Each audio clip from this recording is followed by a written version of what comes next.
போல எண்ணின் பித்தி இருத்தி கிடத்தி மண்புரட்டி மற்றும் பெருவிகாரங்கள் எல்லாம் தருவது என் பேசிடாயே. ஆகாயம் போல அரு அவிகாரி ஆன்மா எண்ணின்.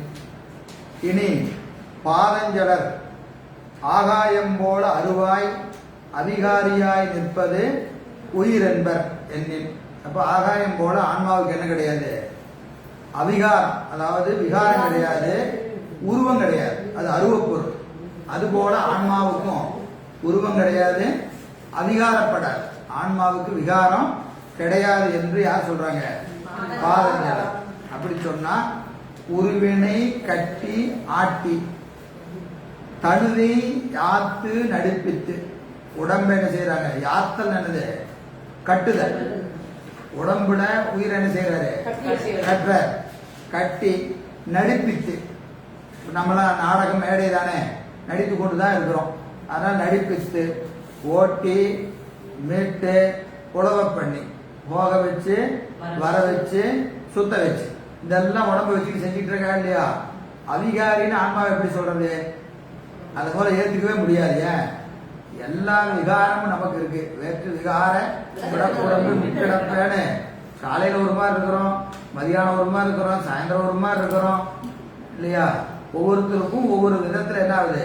அந்த விகாரம். விகாரம் என்னது? வேறுபாடு, நிலை வேறுபாடு தான். ஒவ்வொரு கணமும் நாம் எப்படி இருக்கிறோம்? உடல் நிலையிலையும் மாறுறோம், அறிவு நிலையிலையும் மாறிக்கிட்டே தான் இருக்கிறோம். எனவே ஆன்மா விகாரப்படாதுன்னு சொன்னாவே அங்கேயே அவங்களுடைய தத்துவ ஞானம் அடிபட்டு போகும். எனவே ஓட்டி மீட்டு உழவ பண்ணி மருவி நிற்பித்து இருத்தி கிடத்தி மண் புரட்டி. பொருந்திய நிற்பித்தல், இருத்தல், கிடத்தல், மண்ணில் புரட்டுதல் முதலியவனவாகிய. துன்பம் தாங்காம உருள்றான் பரல்றானா இல்லையா? இவனால தாங்க முடியலன்னு உருள்றான் பரல்றான். அவனை போய் விகாரம் இல்லாதாலும் சொல்ல முடியுமா? எனவே பெருவிகாரங்கள் எல்லாம் தருவது என் பேசிடாய். இப்பெருவிகாரங்கள் எல்லாம் செய்வது என்னை சொல்லுக என்க. எனவே ஆன்மாவுக்கு விகாரம் இல்லை என்பது பொருந்தாது. எனவே அது என்ன கிடையாது? ஆகாயம் போல அருவமும் கிடையாது, அவிகாரியும் கிடையாது. பொழிப்புரை பாருங்க. இனி பாதஞ்சலர் ஆகாயம் போல அறிவாய் அவிகாரியாய் நிற்பது உயிர் என்பர். அது பொருந்தாமை காட்சி அளவையான் உடம்பின்கண் நிகழும் நிகழ்ச்சியால் நிகழ்ச்சி பற்றி அறியப்படும். காட்சி அளவையாலே அறியப்படும். பார்த்தாலே தெரியும் என்னது?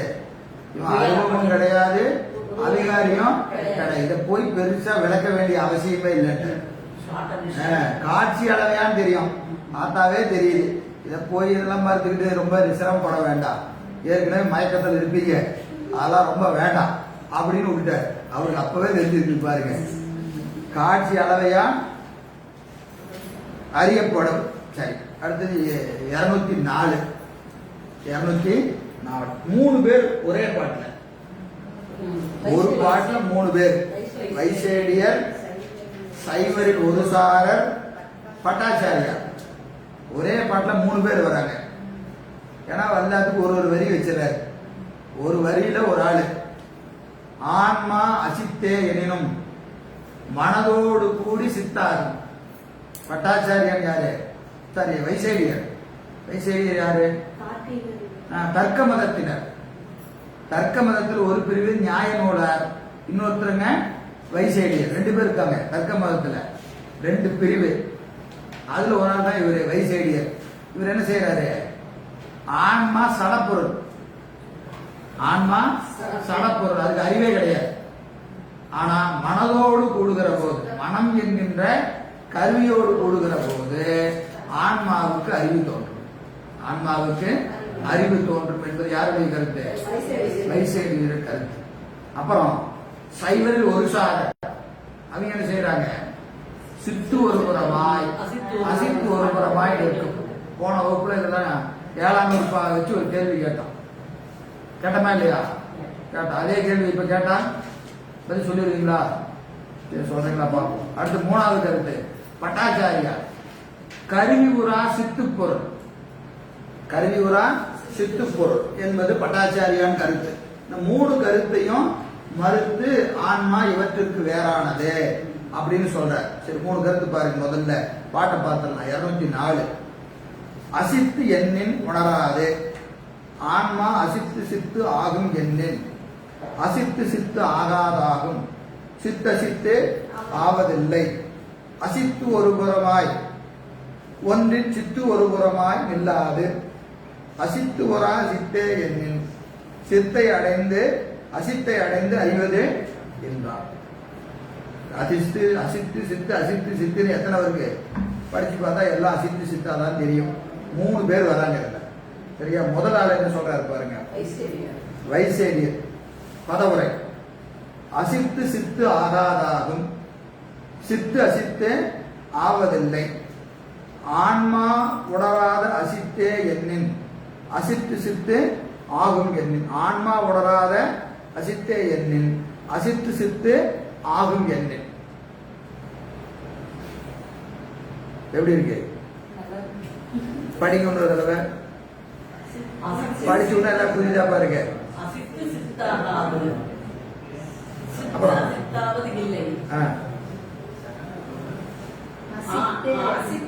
கீழே பதவுரை பிரிங்க. மேல பாட்டை விட்டுருங்க. பதவுரை போடு போட்டு முதல் 2 டைட்டில் மட்டும் படிக்க பார்க்கலாம்.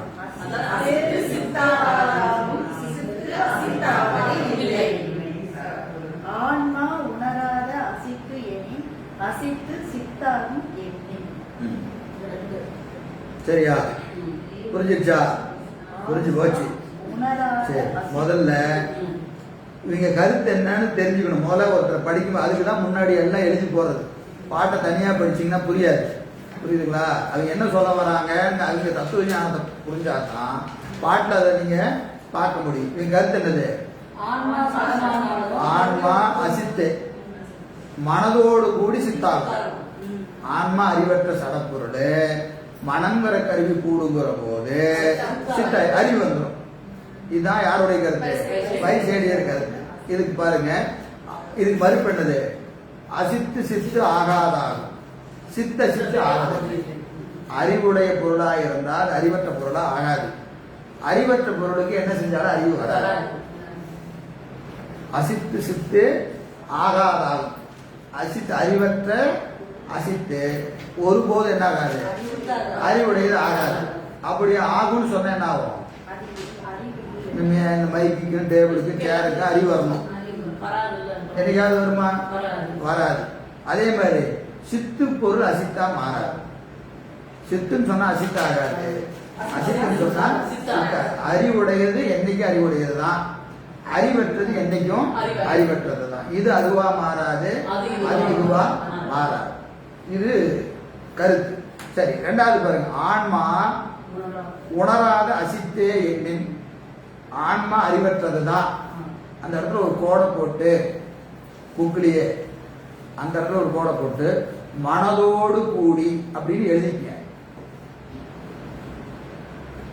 2வது நீங்க புத்தகத்துல இந்த பதவுரையில ஆன்மா உணராத அசித்தே எனின் அப்படின்னு மேல ஒரு சின்ன கோடை போட்டு மேல எழுதுங்க. மனதோடு கூடி மனதோடு கூடி அசித்து சித்து ஆகும் என்ன. அவன் ஆன்மா அசித்து பொருள் தான். ஆனா மனதோடு கூடிய அப்படின்னாலே அது அறிவுடையதாகும். இந்த மனதோடு கூடிங்கிறத அங்க எழுதினாதான் உங்களுக்கு புரியும். இல்லைன்னா அந்த இடத்துல புரியாது. கருத்து அதுதான். உரையில இருக்கும், பாட்டுல அது இருக்காது. ஆனா பாட்டை படிச்சா புரியணுமா இல்லையா? அப்ப அந்த இடத்துல நீங்க என்ன செய்யணும்? மனதோடு கூடினே படிக்கணும். படிக்கும் போதே நீங்க படிச்சிருங்க, ஒன்றும் தப்பு கிடையாது. ஏன்னா நமக்கு பாட்டு என்பது பொருள் தான். பாட்டு நமக்கு நம்ம ஒன்றும் புலவராகி சந்தம் எல்லாம் போட்டு எதுகை முனையெல்லாம் நமக்கு தேவையில்லை. பாட்டுன்னா பாட்டை படிச்சா நமக்கு என்ன வரணும்? பொருள் புரியணும். அதுதான் ரொம்ப முக்கியம். சரிங்களா? அப்ப பாருங்க 2வது இப்ப பாருங்க. ஆன்மா உணராத அசித்தேயனின் மனதோடு கூடி அசித்து சித்து ஆகும் என்று. இதுதான் வைசேரி இருக்கிறது. புரியுதுங்களா? அவன் கருத்து இதுதான். என்னது? ஆன்மா அறிவற்றதுதான். ஆனா மனதோடு கூடிட்டு என்ன ஆகும்? சித்து பொருளாய் அறிவு வந்துடும் சொல்றான். புரியுதா? பாருங்க. வைசேடியர் அதுக்கு கீழே உரை பாருங்க. வைசேடியர் உயிரல்லாத சடம் உயிர் அறிவில்லாத சடம் என்றாலும் அதன் பின் மனதோடு கூடி சித்தாய் அறியும் என்றாலும் அவர் மதமும் அவர் மதமும் இங்க எதை நம்ம 3 மதத்தை மறுக்கிறார். அப்ப வைசேடியர் மதமும் மறுக்கப்பட்டது. ஏன் மறுக்கப்பட்டது? முதலே சொல்லிட்டார், அசித்து சித்தாகாது, சித்தா சித்தாகாது. அதனால நீ மனதோடு கூடுனாலும் சரி கூடாட்டியும் சரி ஒரு பொருள் வேறையா மாறாது. அதை மறுதாச்சு, வைசேடியர மறுத்தாச்சு. 2 ஒன்றில் சித்து ஒரு புறமாய் அசித்து ஒரு புறமாய் சித்து ஒரு புறமாய் நில்லார். ஒரே பொருள்ல சித்து ஒரு புறம் அசித்து ஒரு புறமா நிக்காரு. இது யாருன்னு கேட்டா சைவரில் ஒரு சார். இது யாருன்னு தெரியல, எந்த சைவர்னு உரையில எந்த உரையிலும் இல்லை. 2-3 உரை பார்த்தாச்சு, எல்லா உரையிலும் என்ன போட்டாங்க, சைவரில் ஒரு சாரம் தான் போட்டிருக்காங்க. அது யாருடைய கருத்துன்னு நமக்கும் தெரியல. முனிவர் அப்படிதான் எழுதியிருக்கிறாரு, மற்ற உரைகளிலும் அப்படிதான் இருக்கு. வேற எங்கேயாவது உரையில இருந்தா பார்க்கலாம். பார்த்த வகையில இது யாருடைய கருத்துன்னு இல்லை. ஆனா யாரோ ஒரு சைவரில் ஒரு சாரர், இப்போ பாடானவாத செய்வர், வேதவாத செய்வர் என்று யாரோ ஒருத்தருக்கு இந்த கருத்து இருக்குது. அது யாருன்னு தெரியல. அவங்க என்ன செய்யறாங்க, சித்து ஒரு புறமாய் அசித்து ஒரு புறமாய் நிற்கும் என்பது அவர்கள் கருத்து. ஆனா ஏற்கனவே சொல்லியாச்சு, என்னது, இரு மாறுபட்ட தன்மை ஒரு பொருளுக்கு இருக்காது.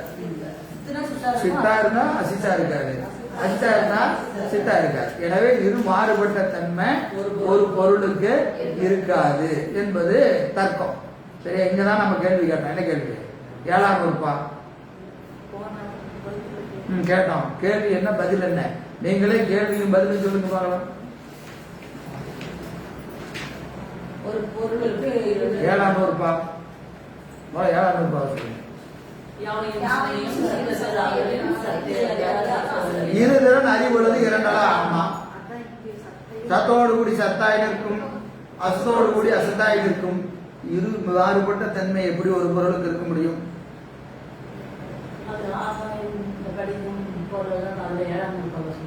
அதாங்க இங்க பாட்டுல இப்படி சொல்லிட்டீங்க. சத்தோடு கூடி சத்தாய் நிற்கும், அசத்தோடு கூடி அசத்தாய் நிற்கும் சொல்லியாச்சு. சொன்னமா இல்லையா? சொன்னோம், பதிலும் சொன்னோம். ஆமா ஆமா பதில் சொல்லுங்க. போன வகுப்புல தான் பதில் கேள்வி கேட்டு பதில் சொன்னோம். என்ன பதில்? இப்ப இதுக்கும் அதுக்கும் வேறையா ஒண்ணா? சித்து ஒரு புறமாய் அசித்து ஒரு புறமாய் நில்லாது அப்படின்னு பார்த்தாச்சு. நாம தான் சொல்றோம் சித்தோடு கூடி சித்தா நிற்கும், அசித்தோடு கூடி அசித்தா நிற்கும்னு சொல்லியாச்சு. அப்போ இதேதான், அவன் சொன்னா தப்பு, நான் சொன்னா சரி. அப்படியா? இல்லன்னு சொல்லியாச்சு, பதிலையும் சொல்லியாச்சு போன வகுப்புல. அவ்வளவுதான் பதில்.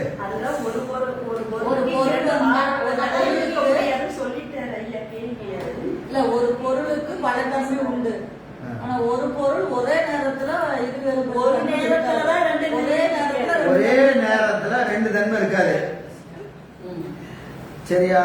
இது சித்தோடு இருக்கிற போது சித்தாதான் நிற்கும், அசித்தோடு இருக்கிற போது அசித்தா நிற்கும். ஏன்னா இதுக்கு இலக்கணம் என்னது? சாதனை பண்ணணும். சார்ந்த பொருளின் தன்மையை பெற்று நிற்கும். அதுதான் இதோட இலக்கணம். சத்தோடு நின்னா சத்தா நிற்கும், அசத்தோடு நின்னா அசத்தா நிற்கும். இங்க ஒரே நேரத்துல சித்தாயும் இருக்கும் அசித்தாயும் இருக்கும். அப்படி இருக்க முடியாது. ஒரே நேரத்துல எனக்கு அறிவும் இருக்கிறது அறியாமையும் இருக்கிறது அப்படின்னா, ஒண்ணு அறியாமை வயப்படுகிற போது அறிவு வேலை செய்யாது, அறிவு வயப்படுகிற போது அறியாமை வேலை செய்யாது. சரியா? இல்ல எனக்கு இப்ப நான் அறியாமையிலும் இருக்கிறேன் அறிவோடும் இருக்கிறேன் எப்படி சொல்ல முடியும்? இல்லையா? நான் இப்ப எனக்கு புரியல அப்படின்னா இது புரியலன்னா புரியலதான். புரியும் ஆனா புரியாது. ஒண்ணு புரியுது சொல்லு, இல்லைன்னா புரியாதுன்னு சொல்லு. ரெண்டும் ஒண்ணுதான். ரெண்டுமே எப்படி இருக்க முடியாது? ஒன்னா இருக்க முடியாது. அறியாமையும் அறிவும் ஒரு சேர நிகழாது. ஆனா நமக்கு அறியாமையும் நிகழும் அறிவு நிகழும். எப்போ? சொல்றதுக்கு முன்னாடி அறியாமல் இருப்போம். ஒரு வரி எடுத்து கொடுத்தோன்னே அப்படின்னு அறிவுக்கு வந்துடுவோம். அறியாமையில இருந்து அறிவு நிகழாது. அறிவு விளக்குகிற போது அறியாமை நிகழாது. அப்போ ஒரு நேரத்துல ஒரு தன்மை ஆன்மாவுக்கு இருக்கும், அறியாமையில இருந்தா அறிவும், அறிவுல இருந்தா அறியாமை. ஆனா இங்க என்ன கருத்து? ஒரே நேரத்துல ரெண்டு தன்மை, சித்து ஒரு புறம், அசித்து ஒரு புறம் நிக்கும்னு சொல்றாங்க. யாரு? சைவர்கள் அப்படி ஒரு சமய கருத்து இருக்கு. அது யாருன்னு விளக்கல. சரிங்களா? அப்படி ஒரு கருத்து இருக்கிறது. அதை மறுக்கிற ஒன்றிற்கு சித்து ஒரு புறமாய் அசித்து ஒரு புறமாய் நில்லாது என்று அவங்க மறுத்துட்டார். சரியா? மூணாவது அசித்து உரா சித்தே என்னேன். அசித்து உரா சித்தே என்னேன். பட்டாச்சாரியம் கல்வி உராத சித்தே. ஆன்மாவுக்கு என்ன வேண்டாம்? அது அறிவுடையதுங்க. அது அறிவுடையது. அதனால இதுக்கு என்ன வேண்டாம்? கருவியெல்லாம் ஒண்ணு வேண்டாம். கருவி உரா சித்து பொருள் சொன்னா என்னது? அசித்தாகி கருவியை அடைந்து அன்றி அசித்தை அடைந்து அன்றி அறிவதில்லை. ஏன் அப்படி சொல்ற? கருவி இல்லாம எங்க அறிவு விளக்குது? இப்ப நமக்கு அறிவு விளங்கணும்னா என்ன வேண்டியது? கருவி இல்லைன்னா அறிவு சுத்தமா விளங்குறது இல்லை. அப்ப அதுவும் பொருந்த. அப்ப இதுக்கு ஆன்மா அறிவுடையதுதான். ஆனா எப்படி அறியும்? வியஞ்சகமின்றி அறியாது. ஆன்மா என்னது? வியஞ்சகமின்றி அறியாது. வியஞ்சகம்னா அந்த கருவி. கருவி இல்லாம அறியாது. எப்ப அறியாது? எப்பவுமே அறியாது. ஆன்மா கருவி இல்லாம எப்போதும் அறியாது. இப்ப மட்டும் இல்ல, முத்தியிலும் ஆன்மாவுக்கு என்ன வேணும்? கருவி வேணும். எது? திருவருள் கருவியா இருக்கும். அங்க திருவருள் காட்டத்தான் ஆன்மா காணும். இங்க மாயாகாரிய கருவிகள் காட்ட காணுகிற ஆன்மா முத்தி நிலையில திருவருள் காட்ட காணும். கருவி இல்லாம ஆன்மா ஒருபோது அறியாது. எனவே அசித்தை அடைந்து அன்றி அறிவதென்றான். அசித்தாகி கருவிகளோடு கூடாம ஆன்மாவுக்கு அறிவு ஒருபோது நிகழாது. சரி, அப்ப மூணு கருத்து பாருங்க. முதல் கருத்து என்னது? ஆன்மா சடம் மனதோடு கூடி சித்தாகும். இது ஒரு கருத்து. சடமா ஒரு வகையும் அறிவுடையதா ஒரு வகையும் இருக்கும். இது ஒரு கருத்து. அதுக்கு எப்பவுமே அது அறிவுடையதுதான். கருவியே வேண்டாம். கருவியே வேண்டாம். மூணு கருத்து புரியுதா இல்லைங்களா? மூணு கருத்து என்னன்னது? சித்தா. இது யாருடைய கருத்து? வைசேடியர் கருத்து. ரெண்டாவது அறிவுடையதா சித்தாகவும் சடமாகவும் இருக்கும். இது ரெண்டாவது. மூணாவது அறிவுடையதா இருக்கும். இது மூணாவது கருத்து. மூணுக்கும் மறுப்பு சொல்லியாச்சு. முதல் கருத்து என்னது? அசித்து சித்த ஆகாது, சித்த அசித்த ஆகாது. அது மறுப்பு. ரெண்டாவது ஒரே நேரத்துல ரெண்டு தன்மை இருக்காது. சரியா? மூணாவது கருவி இல்லாம இது அறியாது. கருவி இல்லாம இது அறியாது. எனவே மூணையும் மறுத்தாச்சு. சரிங்களா? சரி. பொழிப்புரை. சடப்பொருள் சித்தாதலும் சித்து பொருள் சடமாதலும் உலகத்தில் இன்மையார். உயிர் சடம் என்றும் அது பின் மனதோடு கூடி சித்தாய் அறியும் என்றும் கூறும் வைசேடிகர் முதலியோர் மதமும் மாறுபட்ட இரண்டு தன்மை ஒருங்கு நில்லாமையால் உயிர் சித்து அசித்து என்னும் சைவரில் ஒரு சாரர் மதமும் அசத்தாகி கருவியின்றி அறிதல் செல்லாமையான் உயிர் சித்தே ஆம் என்னும் பட்டாச்சியார் மதமும் அடாது என்பதாம். அடாது என்பதாம். இப்ப மூணு பேர் வந்துட்டாங்க. சரியா? சரி. வைசேடியர், சைவர் ஒரு சாரர், பட்டாச்சாரியர். கருவி உரா என்னும் கருவி உராதல் இருக்கா இல்லையா? உரா என்னும் பெயர் எச்சத்து ஈறு விகாரத்தால் தொக்கது. உரா கருவி உரா சித்து. உரா என்கின்ற பெயர் எச்சத்து ஈறு உராது அப்படின்னு வரணும். சரிங்களா? அது இலக்கணம் சொல்ற. சரி. அடுத்த பாட்டு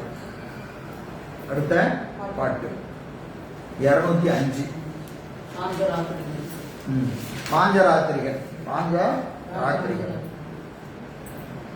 பாஞ்சராத்திரிகள் ஆன்மாவுக்கு என்ன சொல்றாங்க? உடம்பினுள்ளே பரம அணுவின் அளவாய் நிற்கும். உடம்பினுள்ளே பரம அணுவின் அளவாய் நிற்கும். இதெல்லாம் இந்த பாட்டெல்லாம் நீங்க மனனம் செய்ய வேண்டிய அவசியம் இல்லை. கருத்தை கண்டிப்பா மனனம் பண்ணிக்கணும். என்னது எத்தனை சமயத்தாரு ஆன்மா இலக்கணத்தை என்னென்ன சொல்றாங்க அப்படிங்கிறது என்ன செய்யணும், மனனம் பண்ணணும். இல்லைன்னா குறைஞ்சபட்சம் ஒன்னாவது நினைவுல வர மாதிரி வச்சுக்கணும். சரிங்களா? அதான் சிறப்பா இருக்கும். சரி. உயிரினை அணுவது என்னின் உடல் பலதுவாரம் ஓடும் பயில்வுற கட்டுணாது பாரமும் தரித்து செல்லாது அயரூரும் அசித்தாய் போத அணுக்களில் ஒன்றதாகும் இயல்புறும் அவயவத்தால் அணுவுரு விளங்குமன்றே இறக்குமன்றே. படிக்கிறதே உங்களுக்கு ஒரு தடவை படிச்சு பார்க்க, நிறைய தடவை படிச்சு பார்த்தா தான் பாட்டை படிக்க தெரியும். நான் படிக்கும்போது சத்தமா வேகமா படிச்சிடறேன். உன்னால படிக்க முடியாதுல, ஒரு தடவை பாட்டையெல்லாம் படிக்க சொல்லணும்னு நினைக்கிறேன். சரி. பதவுரை. உடல் உயிரினை அணுவது என்னின் இனி பாஞ்சராத்திரிகன் உடம்பகத்து பரமாணுவின் அளவாய் நிற்பது உயிர் என்பர் என்னின். அப்ப என்ன செய்யணும், உடம்புக்குள்ள உயிர் எப்படி இருக்கும், பரம அணுவின் அளவாய், அணு அளவு இருக்கும். உயிர் எப்படி இருக்கும், அணுவின் அளவாய் எங்க இருக்கும், உடம்புக்குள்ள இருக்கும் என்று சொல்வது பாஞ்சராத்திரியுடைய கருத்து. உடம்பின் உள்ளே பரம அணுவின் அளவாய் நிற்பது உயிர் எண்ணெய். அணுவுரு பலதுவாரம் ஓடும் அணுவின் வடிவதாகின் பலதுவாரங்கள் பலதுவாரத்தில் ஒரு துவாரத்தால் ஓடி போவது அன்றி. அணுன்னு சொல்லிட்டு அதை என்ன செய்யும், இடப்பெயர்ச்சி செய்யும். இந்த இடத்துல ஒரு அணு இருக்கு, இப்ப இந்த இடத்துல என்ன இருக்கு, கண்ணுக்கு தெரியாத ஒரு அணு இருக்குது. இது இங்கேயே இப்படியே நின்றுட்டே இருக்குமா, என்ன செய்யும், இடப்பெயர்ச்சி செய்யும். இப்ப ஜன்னல தண்ணி காத்து பெஞ்சு இந்த அணு இங்க இருந்து அங்க போவோம், அங்க இருந்து அங்க போவோம், இடப்பெயர்ச்சி செஞ்சுட்டு ஒரே இடத்துல நிலைத்து எதிர்க்காது, அணு நிற்காது. உடம்புக்குள்ள 9 ஓட்டை இருக்குது. இந்த 9 ஓட்டையில ஏதோ ஒரு ஓட்டை வழியா பூந்தது வெளியே ஓடிடுமா இல்லையா, ஓடும். ஏன்னா அணுவினுடைய இயல்பு அதுதான்.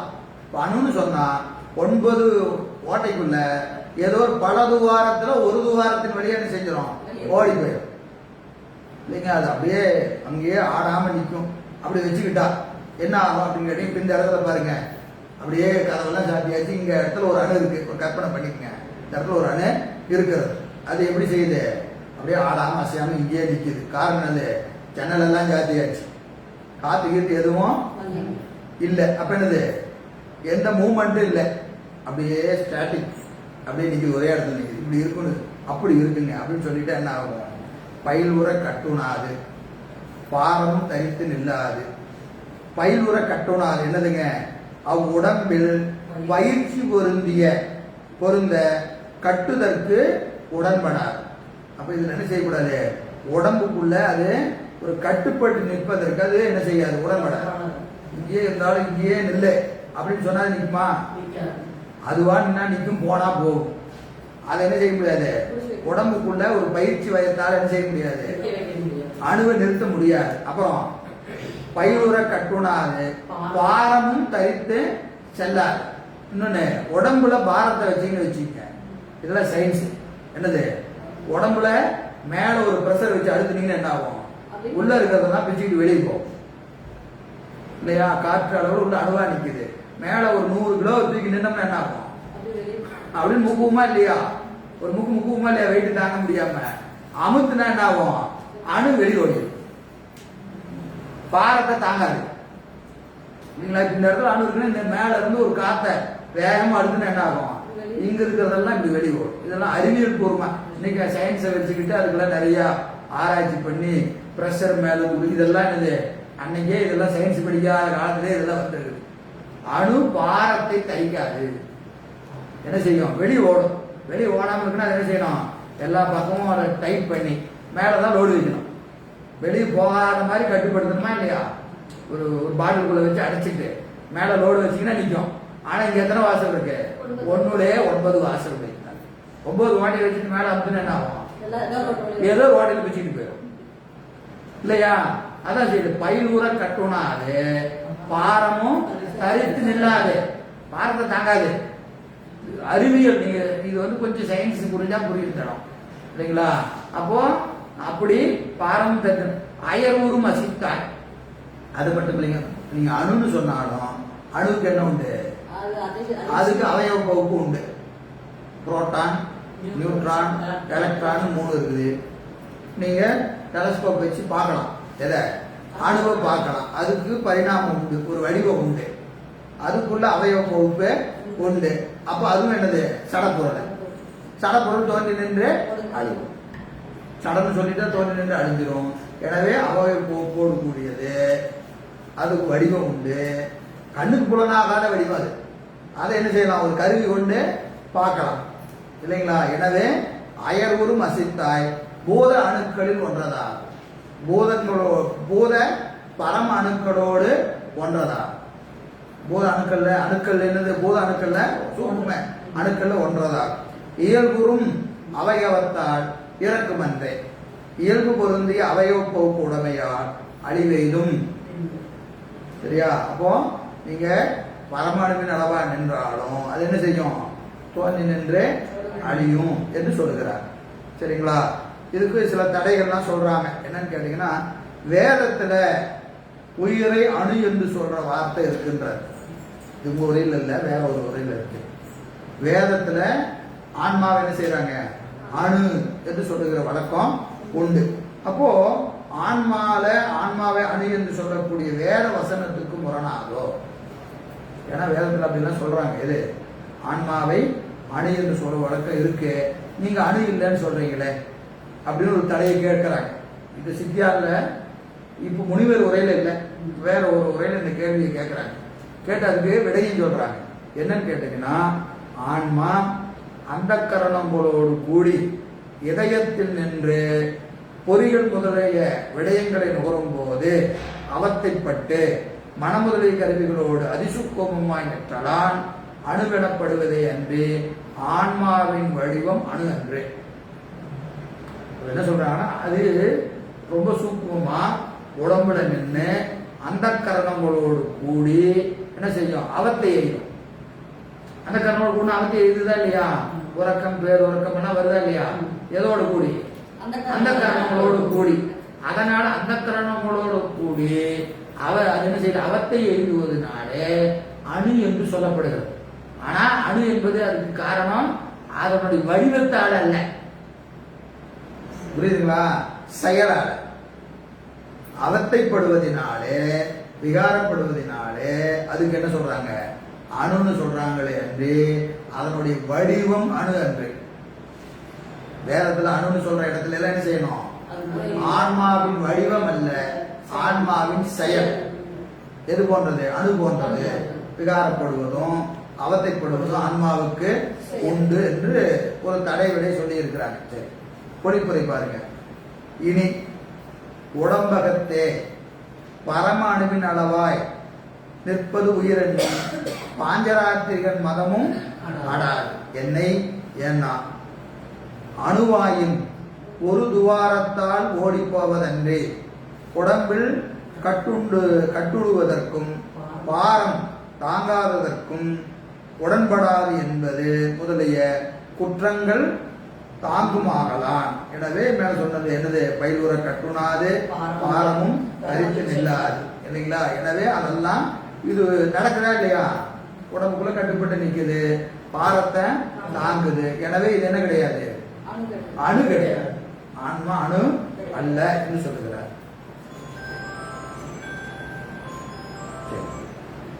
அடுத்தது, ஆன்மா இதயத்தானத்து புள்ளிப்பணி போல் நின்று விளக்கின் ஒளி போல எங்கும் வியாபகமாய் நிற்கும், ஏகதேசமா நிற்கும். எது போல? புள்ளிப்பணி போல. புள்ளினுடைய நுனியில படித்துளி நிக்குதா இல்லையா? அது மாதிரி உடம்புக்குள்ள இதயத்துக்குள்ள ஆன்மா எப்படி நிக்குது? புள்ளிப்பணி போல் நிற்கும். அப்புறம் விளக்கில் ஒளி போல, விளக்கினுடைய ஒளி எப்படி இருக்கும்? இந்த இடத்துல ஒரு விளக்கு வச்சோம்னா இந்த அறை பூரா வியாபகமா இருக்கா இல்லையா? அது போல விளக்கின் ஒளி போல வியாபகமாய் நிற்கும். ரெண்டு ஊமை சொல்றாங்க. புள்ளிப்பணி போல ஏகதேசமா நிற்கும், விளக்கின் ஒளி போல வியாபகமாய் நிற்கும் ஆன்மா என்று சொல்பவர் யாரு? மிருதி நூலர். மிருதி நூலர். பாடல் பாருங்க. உடலினில் ஏகதேசி உயிரெண்ணின் உருவாய் மாயும் படருறும் அறிவும் அன்று எங்கும் சுடரொளி பண்பது என்னின் சுடர் தொழில் சுடுவது எங்கும் தொட்ட இடம் அறிவு உண்டாம் அடர்குலனிடத்தும் ஒக்க அறிவு எழ வேண்டும் அன்றே. பலவுரை பாருங்க. உயிர் உடலினில் ஏகதேசி என்ன. இப்போ தூக்கமா இருக்கும், அணுபோல இருக்கும், அசித்தா இருக்கும், சித்தா இருக்கும், சித்தோருபுரமான இருக்கும், அசித் இதெல்லாம் இல்லைங்க. இது ஏகதேசி. ஏகதேசின்னு என்னது? ஒரு பகுதியில மட்டும் இருக்காது. ஏகதேசினா ஒரு பகுதியில இருக்கு. எது போல? புள்ளி பனி போல. புல்லுல இருக்கிற பனி ஒரு இடத்துல தான் இருக்குது. புள்ளி நுனியில எவ்வளவு இருக்கும்? கொஞ்சம் உள்ள நிற்கும், ஒரு துளி. அது போல உடம்புக்குள்ள உயிர் எப்படி இருக்குது? இதயத்துக்குள்ள. எங்க இருக்குது? இதயத்துக்குள்ள உயிர் ஏகதேசியா நிற்கிறது. ஏகதேசியா நிற்கிறது. பாருங்க. இனி மிருதி நூலார் உயிராவது உடம்பகத்து புள்ளி துளி போல் ஏகதேசமாய் இதயத்தானத்து நிற்ப அவ்வுயிரின் அறிவு விளக்கின் ஒளி போல யாங்கனும் வியாபிக்கும் என்பர் என்னின்.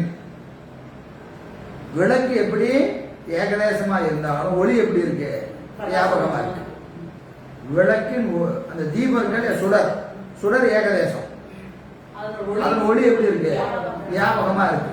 அது மாதிரி இதயத்துல புல்லின் நுனியில் இருக்கிற பனி போல இதயத்துக்குள்ள உயிர் இருக்கும். ஆனா அறிவு எப்படி இருக்கும்? உடம்பு பூரா வியாபகமா இருக்கும். ஓம புரியுதா? ஓம புரிஞ்சாதான் மறுப்பு புரியும். விளக்கின் சுடர் போல, ஒளி என்பது சுடர் போல இதயத்துக்குள்ள புல். அது அளவு சொல்ற. இப்ப விளக்கின் ஒளி போலன்னு சொல்லிடலாம், இதயத்துல இருக்குன்னு சொல்லலாம். ஆனா அதை சொல்லல. ஏன்னா விளக்கின் ஒளி நல்லா பெருசா இருக்கும் இல்லையா? நல்ல பெரிய திரி போட்டீங்கன்னா இதுக்குன்னு எரியுதா இல்லையா? அந்த அளவுக்கு இல்ல. அளவு எவ்வளவு இருக்கும்? புல்லில் இருக்கிற நுனி அதுல ஒரு சொட்டு பனித்துளி நின்னா எவ்வளவு நிற்கும்? அவ்வளவுதான் நிற்குங்க உயிர். எங்க? இதயத்துக்குள்ள இருக்கும். சரி, நம்ம ஏகதேசமா இருக்குமே. அப்ப மற்ற இடத்துல எல்லாம் எப்படி இருக்கும்னா விளக்கு ஒளி அந்த அறை பூரா இருக்கிற மாதிரி அறிவு, ஆன்மாவினுடைய அறிவு எப்படி இருக்கும்? உடம்பு பூரா வியாபகமா இருக்கும். உடம்பு பூரா வியாபகமா இருக்கும். சொல்றவங்க யாரு? இதுக்கு நம்ம எதையும் மறுக்கிறோம். எதையும் மறுக்கிறோம். எப்படி மறுக்கிறோம் பாருங்க. உருவாய் மாயும். உருவாய் மாயும். நீங்க புள்ளி பனி போல் அது குரு சொல்லிட்டீங்களா இல்லையா? இதை நான் திருப்பி விளக்க வேண்டாம். எங்க போய் பாருங்க, பௌராணிகர் மருத்துவம் போய் பாருங்க. அங்க போய் பாருங்க. பௌராணிகர் உடம்பினில் உயிரினை உயிர் உரு எண்ணில் உடம்பினில் காண வேண்டும். வருவது பரிணித்தமாய் அனித்தமாம் பூதமாகும். கருவினில் நுழையுமாறு காட்டிட வேண்டும். கண்ணில் மறிவிடாது எண்ணின் உந்தன் வாயினால் உருவென்று எண்ணேன். சொல்லிட்டாரா இல்லையா? அப்போ உடம்புக்குள்ள இதயத்துக்குள்ள பனியின் நுனி போல் அந்த துளி போல் இருக்குன்னு சொன்னா அதுக்கு உருவம். உருவம் சொல்லிட்டா அது ஏற்கனவே வந்தாச்சு. ஏன் இதயத்தை ஸ்கேன் பண்ணி பாக்குறாங்களா இல்லையா? ஓட்ட கிட்ட இருக்குதா அப்படின்னு பார்த்தாங்கன்னு தெரியணும். கொஞ்சம் உயிர் பனிக்கு அந்த துளி மாதிரி தெரியணும். அப்படி ஏதாவது தெரியுதா? இல்ல. சரி, அப்ப அது என்னது? பொருந்தாது. உருவாய் மாயும். உருவமாயிரும். அது தோன்றி நின்றாடி. அதான் பூரா ஏற்கனவே சொல்லியாச்சு. திருப்பி அதை சொல்ல வேண்டாம். அதாங்க சொல்ற. உயிர் ஏகதேசம் ஏகதேசமாயின் உரு உயிர் என்றார்க்கு ஓதிய குற்றம் அனைத்துமே. ரெண்டு பாட்டுல மறுத்தாரா இல்லையா? ஒரு பாட்டுல என்ன செய்த உருவம்னு சொன்னார். அப்புறம் சூக்கும தேகம்னார். அப்புறம் அதுக்குள்ள இருக்கிற காரண மரமாணு அப்படின்லாம் சொன்னார். அதை பூரா இது வச்சுக்கையா திருப்பியும் சொல்லிட்டு இருக்க வேண்டாம். அதுக்கு என்னென்ன குற்றம் வந்ததோ அத்தனை குற்றமும் இதுக்கு வந்துடும். சரிங்களா? அதான் சொல்றாரு. என்னது? ஏகதேசமாய் உயிருக்கு உயிர் என்றார்க்கு ஓதிய குற்றம் அனைத்தும் எய்தும். எங்கும் படர்வும் அறிவு இன்று. அப்புறம் குணகுணி ஆவதன்று எவ்விடத்தும் வியாபித்து அறிதல் செல்லாது. அப்போ இதயத்தானத்துல புள்ளிட் மணி போல் இருந்ததுன்னா அது ஏகதேசம். அப்போ உடம்பு பூரா அதுக்கு அறிவு விளங்கக்கூடாது. உடம்பு பூரா அறிவுக்கு தொட்டா தெரியுதா இல்லையா? இதயத்துல உயிர் இருந்தா கையை தொட்டா எப்படி அறியும்? காதுல ஏதாவது சொன்ன எப்படி அறியும்? அது எங்க இருக்குது? இதயத்துல தானே இருக்குது. இப்ப இங்கெல்லாம் அறிவு எப்படி விளக்கம்? ஏகதேசமா இருக்கிற பொருளுக்கு உடம்பு பூரா அறிவு விளங்குமா? விளங்காது. இல்லைங்க, அதுக்கு தான் இன்னொரு ஓமை சொல்லியிருக்கேன். என்னது? சுடர் ஒளி பண்பு. சுடர் ஒளி பண்பு. சுடர் ஒளி பண்பு என்னது? சுடர் ஒரு இடத்துல தான் இருக்கும், ஒளி எல்லா இடத்துலயும் இருக்கும். அது மாதிரி உயிர் ஒரு இடத்துல தான் இருக்கும், அறிவு வியாபகமாக அறிவு வியாபகமாக இருக்கும் என்று சொல்றாரு. இந்த இடத்துல நல்ல நுட்பமான ஒரு மதிப்பு இருக்கு. எவ்வளவு வாங்குறீங்கன்னு பார்க்கலாம். சரி, சுடர் ஒளி பண்பது என்ன? விளக்கின் ஒளியாவது. விளக்குனது சூக்கும வடிவே அன்றே குணமன்று ஆகலான், அது ஈண்டைக்கு ஓமை ஆகாது, ஆமனவே கொள்ளிடும். நீ என்ன சொல்ற? சுடரும் அதனுடைய ஒளியும் குணகுணி சம்பந்தம், குணகுணி சம்பந்தம் என்று சொல்லுகிறாய்.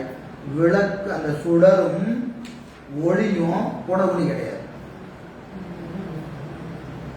குணகுணி கிடையாது. ஏன்னா இது தூள வடிவு, அது சூக்கும வடிவு. எது? சுடர்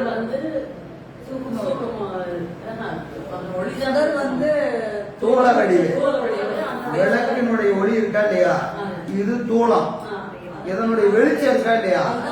வெளிச்சம் இதனுடைய சூக்குமம். ரெண்டும் ஒண்ணுதான், ரெண்டும் ஒண்ணுதான். அதனால இது குணகுணி கிடையாது.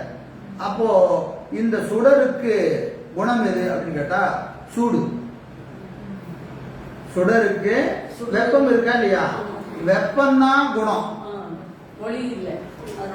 வெப்பம்தான் குணமே ஒழிய இதனுடைய வெளிச்சம் இருக்கா இல்லையா?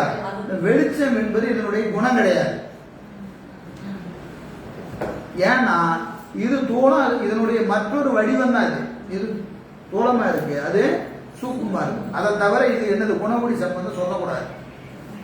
இது கொஞ்சம் வாங்க முடியுமான்னு பாருங்க. விளக்கும் ஒளியும் என்ன கிடையாது? குணகுணி சம்பந்தம் கிடையாது. இது தோள வடிவம், அது சூக்கும வடிவம். அப்ப இந்த ஒளிக்கு குணம் எதுன்னு கேட்டா சூடுதான். சூடுதான் குணமே அன்று இந்த வெளிச்சம் என்ன கிடையாது, குணம் கிடையாது. குணம் கிடையாது. இது ரொம்ப நுட்பமான லாஜிக்கு. புரிஞ்சா வைங்க, இல்லைன்னா எழுதி வைங்க. சரியா? அதுதான் இங்க மறுக்கிற. இல்லைங்க, இது குணம், அது குணிதான். அப்படி வச்சுக்கிட்டா, அப்படி நீ வச்சுக்கிட்டா என்னது? ஆமனவே கொல்லிடும். அதெல்லாம் நான் ஏத்துக்க மாட்டேங்க. எங்களை பொறுத்த வரைக்கும் சுடரும் ஒளியும் குணகுணி சம்பந்தம் தான் அப்படின்னு நீ சொன்னீங்கன்னா சரியா? அப்படியே வச்சுக்கோ, அப்படியே வச்சுக்கோ. அப்ப அடுத்த கேள்வி, ஆமனவே கொள்ளணும். சுடர் தொழில் சுடுவது. சுடர் தொழில் சுடுவது. தொட்ட இடமெங்கும் அறிவு கொண்டா. சுடர தொட்டா சுடு. சரியா? சுடர தொட்டா சுடு. இப்போ ஒரே நேரத்துல 4 விரல்ல தொடரும், இல்ல 4 பேர் தொடரும். சரியா? ஒரே நேரத்துல 4 பேர் என்ன செய்யறோம்? அந்த சுடரை தொடுகிறோம். 4 பேருக்கு சுடுமா சுடாதா? சுடும். அது மாதிரி இந்த ஆன்மாவினுடைய அறிவு சுடர் ஒளி போல உடம்பு பூரா இருக்குதுன்னா ஒரே நேரத்துல எல்லாத்தையும் அறியணும். இது எப்படி அறியுது? ஒரு நேரத்துல ஒன்னதான் அறியும், ஒரு நேரத்துல ஒன்னதான் அறியணும். அப்போ தொட்ட இடமெல்லாம் அறிவு உண்டாகணும். சரியா? ஒரே நேரத்துல உடம்புல 4 பேர் தொடராங்கன்னு வச்சுக்கோங்க. இது என்ன செய்யணும்? அந்த 4 பேர்த்தையும் அறியணும். சரியா? ஒன்னதான் அறியும். அப்புறம் அந்த டைம் டிஃபரன்ஸ் இருந்ததுன்னா கொஞ்சம் நேரத்துல இவங்க தொட்டான்னு சொல்லணும். ஆனா உண்மையால இது என்ன செய்யும்? ஒரு நேரத்துல ஒன்றைத்தான் அறியும். ஆன்மா ஒரு நேரத்தில் ஒன்றை அறியும். ஆனா சுடர் என்ன செய்யும்? ஒரே நேரத்துல எத்தனை பேர் தொட்டாலும் சுடும், எத்தனை பேர் தொட்டாலும் சுடும். அப்ப நீ சொல்ற ஊமை பொருந்தாது. சுடர் தொழில் சுடுவது விளக்கின் சுடர் தொழினன்றி சுடாதாகையால் இருந்த விடத்து அறிந்து மற்றுள்ள விடத்து பரிசத்தால் அறிய மாட்டார். தொட்டாதான் அறியும், தொடாத இடத்துல அறியாது. ஒண்ணு முதல் பாயிண்ட் என்னது, சுடர தொட்டாதான் அறிய முடியும். ஆனா அந்த விளக்கு ஒளி இருக்கா இல்லையா, அந்த விளக்கு ஒளியை தொட்டோம்னா விளக்கு நமக்கு சொல்லுமா? இதை தொட்டா அது தொடணுமா இல்லையா, தெரியுமான்னு கேட்டா தெரியாது. அது போல இப்ப ஆன்மா இதயத்தானத்துல இருக்கு, இதயத்தானத்துல இருக்கு. ஆன்மா அறியணும் எங்க போய் தொடணும்? இதயத்தை தொட்டாதான் அறியணும், உடம்ப தொட்டா அறியக்கூடாது. நீ அப்படி அறியும் சொன்னா விளக்கு சுடர தொடாம விளக்க தொட்டான அறியணுமா இல்லையா? அப்படி அறியுமான்னு கேட்டா விளக்க தொட்டாதான் சுடுமே என்று வெளிச்சத்தை தொட்டா சுட இல்லையா? இப்ப அந்த கரெக்டா ஓமையை வச்சுங்க. விளக்கு ஒளி என்பது ஆன்மா, ஆன்மாவுடைய அறிவு இருக்கு. ஆன்மா ஒளி போல இருக்கிறது, சுடர் போல இருக்கிறது. அதன் அறிவு எப்படி இருக்கிறது? அந்த வியாபகமா வெளிச்சமா இருக்கு. சுடரும் வெளிச்சமும் போல இதயத்தானத்துல ஆன்மா சுடர் போல இருக்கிறது, உடம்பு பூரா வெளிச்சமா இருக்கு. சரியா? அப்போ இன்னைக்கு சுடரை அறியணும்னா எங்க தொடரணும்? இதயத்தை தொட்டாதான் அறியணும். ஆனா உடம்ப தொட்டாவே உனக்கு தெரியுத, நீ இதயத்தை யார் தொட்ட? தொடல. அப்படின்னா நீ விளக்கு வெளிச்சத்தை தொட்டாவே உனக்கு சுடணும். வெளிச்சத்தை தொட்டா சுடுதான் சுடல. ஆனா அப்ப உடம்ப தொட்டா நீ எப்படி அறியுற? இது ஒண்ணு. அப்புறம் இல்ல அது நீங்க விளக்க தொட்டீங்கன்னா சரி, விளக்க தொடனே வச்சுக்கோ, அந்த சுடரே தொட்டா கூட ஒரே நேரத்துல 4 பேர் தொட்டாலும் சுடும். ஆனா உனக்கு ஒன்னதானே அறியுற, நீ 4 அறிவியா 5 அறிவியா அறிய. அப்போ ஒரு நேரத்துல ஒன்றைத்தான் பெற்றுவ. சுடர் அப்படி இல்லை, தொட்ட இடமெல்லாம் அறிவு உண்டாகும், தொட்ட இடமெல்லாம் அறிவு உண்டாகும். அறிவு அடர்புலன் இடக்கும் ஒக்க எழ வேண்டும் என்றே அறிவு எல்லா புலன்களிலும் ஒரு சேர அறியணும், ஒரு சேர அறியணும். எப்படி சுடரை எத்தனை பேர் தொட்டாலும் சுடுவது போல அந்த 5 பொறிகளிலையும் 5 விடயங்கள் வந்தா 5 என்ன செய்யணும்? ஒரே நேரத்தில் அறியணுமா இல்லையா? அறிய மாட்டேங்குது. எனவே அது பொருந்தாது. விளக்கு ஓரிடத்திலிருந்து மற்றுள்ள விடயங்களை விளக்குதல் போல, ஒரு இடத்துல இருந்து கொண்டே மற்ற எல்லாத்தையும் விளக்குதல் போல உயிரின் அறிவு நெருங்கிய ஐம்புலனிடத்தும் எப்படி இடணும்? ஒருங்கே. அதான் ரொம்ப முக்கியம். ஒருங்கே நிகழ வேண்டும். அது நிகழ்கிறதா? இல்லை. எனவே நீ சொன்ன ஓமை பொருந்தாது என்று இங்க காட்டுகிறார். பொழிப்புரை பாருங்க. இனி மிருதி நூலார் உயிராவது உடம்பகத்தின் புள்ளி துணிபோல் ஏகதேசமாய் இதயத்தானத்து நிற்ப. புள்ளிப்பணி போல ஏகதேசமா எங்க நிற்குது? இதயத்தானத்தை நிற்ப. அவ்வுயிரினது அறிவு விளக்கு ஒளி போல் யாங்கனும் வியாபிக்கும் என்பதுவும் அடாது என்னை. அது பொருந்தாது. ஏன்னா உயிர் ஏகதேசமாயின் மேல் உரு உயிர் என்றார்க்கு ஓதிய குற்றம் அனைத்தும் எய்துமாகலாம். குணகுணி அளவின் அன்றே மேற்செல்லாமையானும். குணகுணி அளவின் அன்று செல்லாது. ஏன்னா இது என்ன கிடையாது? குணகுணி சம்பந்தம் கிடையாது. எது? விளக்கும் அதனுடைய ஒளியும் குணகுணி அன்று. குணகுணி அளவில் அன்றி மேற்செல்லாமையானும். விளக்கின் ஒளியாவது விளக்கினது சூக்கும வடிவே அன்றே குணமன்று ஆகலாம். அகுதி இண்டைக்கு ஓமை ஆகாமையானும். ஆமனவே கொள்ளினும். இல்லப்பா அதுதான் இப்படிதான் வச்சுக்கிட்டாலும் கொள்ளினும். இதனோடு அதனோடு இதனிடை வேற்றுமை பெரிதாகலாம் என்பதுவும். அதுக்கு வேற்றுமை அது வேற, இது வேற. வேற்றுமை தான் பாட்டுல மேலேயே நம்ம பார்த்துட்டோம். உயிரினை அணுவென்பார்க்கும் இது ஒக்கும். உயிரினை அணு என்பார்க்கும் இது ஒக்கும். யாரெல்லாம் அணுன்னு சொன்னாங்களோ அதுக்கும் இது பொருந்தும். யாரு சொன்னாங்க அணுன்னு? பாஞ்சராத்திரி சொன்னாங்களா இல்லையா? அதுக்கு இது பொருந்தும். இப்ப சொன்னது என்னது? தொட்ட இடமெல்லாம் அறிவு உண்டாகணும், குணகுணி சம்பந்தம், இதெல்லாம் யாருக்கு பொருந்தும்?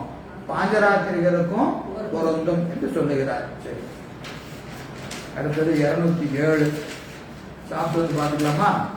1:45 1:45 சாப்பிட்டு பார்த்துக்கலாம். சரி, சாப்பிட்டு பார்த்துக்கலாம். திருப்பி பழம் சிவாயன்